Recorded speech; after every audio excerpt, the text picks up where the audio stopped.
साथियों नमस्कार, आप सभी का स्वागत है आपके अपने प्यारे से YouTube चैनल ज्ञान पथ इंस्टीट्यूट में। तो आज की क्लास में हम ये जानेंगे कि हेलमिंथ के द्वारा कौन सा रोग होता है। हेलमिंथ का मतलब होता है कृमि, यानी कृमि के द्वारा कौन कौन से रोग होते हैं। तो आज के इस क्लास में हम जानेंगे स्कैरियासिस के बारे में। किसके बारे में? स्कैरियासिस के बारे में। ठीक है, तो क्लास की शुरुआत करते हैं।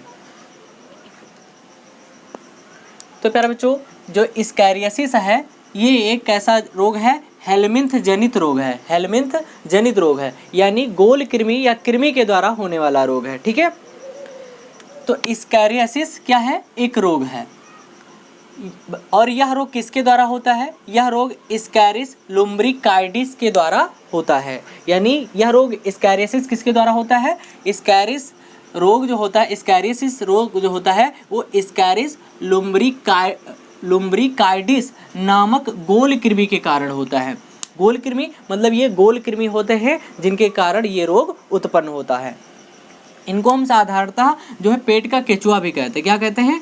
पेट का केचुआ। मतलब इन कृमियों को हम लोग क्या बोलते हैं? पेट का केचुआ भी बोलते हैं।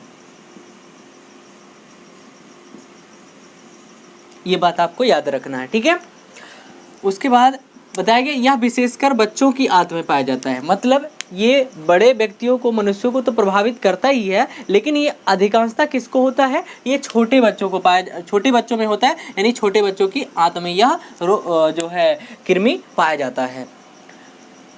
अगर सिम्टम्स की बात करें तो यह आंत में, मतलब आंत में स्कैरिस की उपस्थिति का कोई विशेष प्रभाव नहीं पड़ता है। कहने का अर्थ ये है कि अगर इनकी संख्या कम है, आंत में अगर इनकी संख्या कम है तो इनका कोई विशेष प्रभाव नहीं पड़ता है। लेकिन अगर इनकी संख्या 500 से लेकर अगर 5000 तक है, अगर इनकी संख्या 500 से लेकर अगर 5000 के बीच है तो इनमें ये बहुत सारे समस्याएं उत्पन्न करते हैं। जैसे कि अपच, यानी अगर इनकी उपस्थिति पेट में है तो अपच होगी। पेट में क्या हो जाएगी? बेचैनी हो जाएगी। पेट में क्या हो जाएगी? तीव्र दर्द होगा। पेट में क्या होगा? तीव्र दर्द होगा। ये याद रखना है। ठीक है, पेट में क्या होगा? तीव्र दर्द होगा। अतिसार यानी डायरिया हो जाएगा। हल्का बुखार आदि ये सारी समस्याएं उत्पन्न होती हैं। ये सिम्टम्स हैं जिनको याद रखना है। मतलब अगर इनकी संख्या कम है तो इनका विशेष कोई प्रभाव नहीं पड़ता है, लेकिन अगर इनकी संख्या अधिक बढ़ती है, 500 से 5000 के बीच अगर पहुंचती है तो ये क्या करते हैं? समस्याएं उत्पन्न करते हैं, यानी कुछ मतलब रोग उत्पन्न करते हैं। तो क्या सिम्टम्स हैं इनके? अपच, पेट में बेचैनी, पेट में तीव्र दर्द, अतिसार और हल्का बुखार जैसी समस्याएं उत्पन्न होती हैं।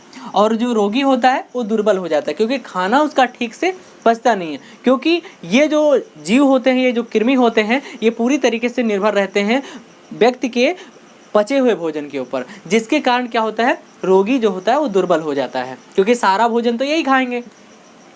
तो रोगी दुर्बल हो जाता है और शरीर में रुधिर की कमी हो जाती है। और जब खाना पचेगा नहीं तो शरीर जो है वो दुर्बल हो जाएगा और रोगी कैसा हो जाएगा? कमज़ोर हो जाएगा और शरीर में रुधिर की कमी हो जाती है। संक्रमण यानी सिम्टम्स की बात करें तो ये संक्रमण यानी इन्फेक्शन की बात करें, संक्रमण कैसे होता है? तो इनका संक्रमण ऐसे समझ सकते हैं कि अगर कोई रोगी व्यक्ति है और रोगी व्यक्ति के मल त्याग के द्वारा, यानी जब वो मल त्यागता है तो उसी समय इनके जो अंडे होते हैं, क्योंकि ये कहाँ पाए जाते हैं? ये आंत में पाए जाते हैं। तो जब रोगी व्यक्ति मल का त्याग करता है तो इनके अंडे जो होते हैं वो मल के साथ जो है बाहर निकल जाते हैं और वहाँ पर जा कर के मिट्टी, छोटे छोटे पौधों को, उसके बाद दूसरे जो है जंतु जैसे गाय भैंस है, इनके दूध मतलब इनके थन को दूषित करेंगे और थन के साथ दूध में मिक्स हो जाएंगे और इस तरीके से इन सभी चीज़ों को संदूषित कर देते हैं, जल को संदूषित कर देते हैं। और जब इनके संपर्क में कोई स्वस्थ व्यक्ति आता है, कोई मनुष्य आता है या इनका सेवन करता है तो उसकी आंत में ये फिर से पहुंच जाते हैं। मतलब उस स्वस्थ व्यक्ति के आंत में पहुंच जाते हैं और उसको रोगी बना देते हैं। तो यही चीज़ लिखी गई हैं कि स्कैरिस के जो अंडे होते हैं वो रोगी की आंत में उपस्थित होते हैं। कहाँ होते हैं? रोगी की आंत में उपस्थित होते हैं और मल त्याग के साथ, यानी मल के साथ बाहर आ जाते हैं और ये मिट्टी, जल, पौधों व पशुओं के दूध को संदूषित, अब दूध को ऐसे डायरेक्टली नहीं जाएंगे, ये थन में चिपकते हैं। पहले थन में, जैसे जानवर होते हैं बैठते हैं तो उनके थन से चिपक जाते हैं, फिर थन के द्वारा ये दूध में मिक्स हो जाते हैं तो दूध को संदूषित कर देते हैं, जिसके संपर्क में स्वस्थ मनुष्य के आते ही ये उसकी इनके जो अंडे होते हैं वो आंत में पहुंच जाते हैं और रोगी बना देते हैं। अगर हम इनके रोकथाम एवं उपचार की बात करें तो बताया गया है कि कच्ची सब्जियों व संदूषित जल का प्रयोग नहीं करना चाहिए, यानी जितनी कच्ची सब्जियां हैं तो उनका हमें ऐसे प्रयोग नहीं करना चाहिए। शौचालय साफ सुथरा होना चाहिए। खाने से पहले हाथ को धोना चाहिए, मतलब ऐसा नहीं करना चाहिए कि अगर कोई खाने की वस्तु आ गई है तो तुरंत हमको खा लेना चाहिए, नहीं, खाने से पहले क्या करना चाहिए, हाथ को साबुन से धोना चाहिए। आंत से कृमियों को बाहर निकालने के लिए कीनोपोडियम के तेल व टेट्राक्लोरोइथिलीन के मिश्रण का सेवन करना चाहिए। यानी किसका याद रखना है, यानी इनको कृमियों को बाहर निकालने के लिए, क्योंकि जैसे इनका प्रयोग करते हैं कृमि बाहर आ जाते हैं। कीनोपोडियम के तेल व टेट्राक्लोरोइथिलीन का मिश्रण आता है, ठीक है, इसका प्रयोग करना चाहिए, या हेक्सिल रिसोर्सी नाल के क्रिस्टल का सेवन करना चाहिए। तो इसके सेवन से भी जो ये कृमि होते हैं, गोल कृमि होते हैं, ये बाहर निकल आते हैं, ठीक है।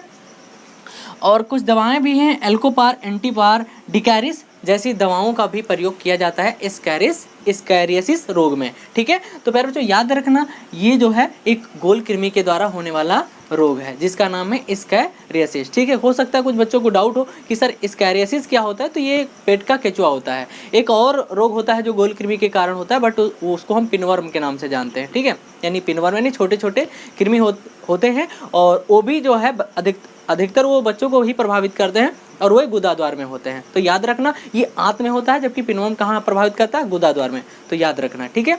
तो उम्मीद है आपको ये वीडियो पसंद आया होगा, और वीडियो पसंद आया है तो वीडियो को लाइक कीजिए, चैनल को सब्सक्राइब कीजिए। बहुत बहुत धन्यवाद।